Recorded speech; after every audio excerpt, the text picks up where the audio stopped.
Bonsoir, je ne veux pas savoir comment vous allez. Je m'en fous. Parce que vous les hommes, vous êtes bizarres. À la base, je voulais faire une vidéo pour qu'on rie un peu. Mais je regarde mon actualité et je vois quoi? Des Africains qui sont vendus en Libye. Je ne sais pas si c'est moi qui ai mal fait mon cours d'histoire-géographie. Mais la Libye, c'est en Afrique. On va se calmer. La Libye, c'est un pays d'Afrique du Nord. Du coup, on vend qui là-bas? Des Africains. Depuis quand on vend un être humain? Vous allez me dire, pendant l'esclavage, patati patata. Au moins les Blancs, quand ils sont venus pour nous coloniser là, ils sont venus tranquillement avec des biens. Et ce sont nos parents eux-mêmes qui nous ont échangés. C'est-à-dire que les Blancs là, même pour nous coloniser, nous acheter, ils sont restés civilisés. Mais en Libye, vous capturez enfants des gens qui peut-être est allé étudier là-bas, ou peut-être est allé là-bas pour trouver du travail, ou encore il a fui la guerre dans son pays pour se réfugier chez vous. Vous les capturez, vous les mettez dans des cages et vous les vendez. Vente aux enchères. Vous savez, même les tableaux des peintres là, on les met dans des camions bien climatisés, bien au frais avant d'aller les vendre. Donc vous, des êtres humains, juste parce qu'ils ont la peau noire, ils n'ont pas plus de valeur que de simples tableaux de peintres. Pourtant, vous êtes dans le même continent que nous, mais parce que vous avez une peau différente, c'est pour ça que vous faites ça. Dans certains pays arabes en Afrique, je ne sais pas si on dit maghrébien, patati patata, vous m'avez compris. Les pays comme la Libye, le Maroc, l'Algérie, ce sont tous nos frères. Mais il y a certains dans ces pays, juste parce qu'ils ont la peau claire, ils se disent qu'ils sont pas africains. Pour cela, on va couper une partie de l'Afrique, les mettre dedans et les jeter dans l'océan Atlantique. Et ils vont vivre sur une île là-bas. Ils vont construire leur continent. Parce que moi, je ne peux pas comprendre qu'on puisse vendre des êtres humains. La personne est à côté de toi. Elle a des yeux, un nez, une bouche. Si tu doutes que c'est un animal, il a un cerveau. Il sait réfléchir. Pose-lui une question. Pose une question à un animal. Tu verras la différence. Mais non, tu es là. Et puis tu cries 800, 900, 1000 adjugés. Ta maman adjugée. Allez taper sur Google Africain vendu en Libye. Moi, je peux pas mettre la vidéo ici. On va me censurer. Facebook va bloquer ma page. Parce que c'est inimaginable. Des hommes riches qui viennent acheter des Africains à 1000. Je ne sais pas si c'est euros,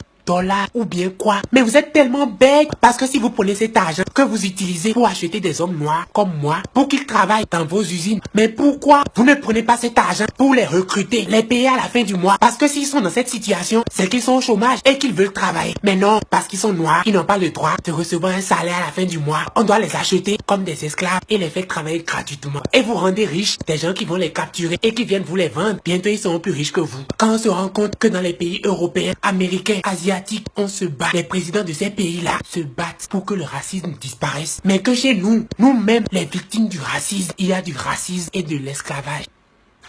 On vous emmerde. À chaque fois on subit là. On met ça entre les mains de Dieu. Mais cette fois-ci là, on va garder ça entre nos mains. Il faut qu'on fasse quelque chose. Pitiation.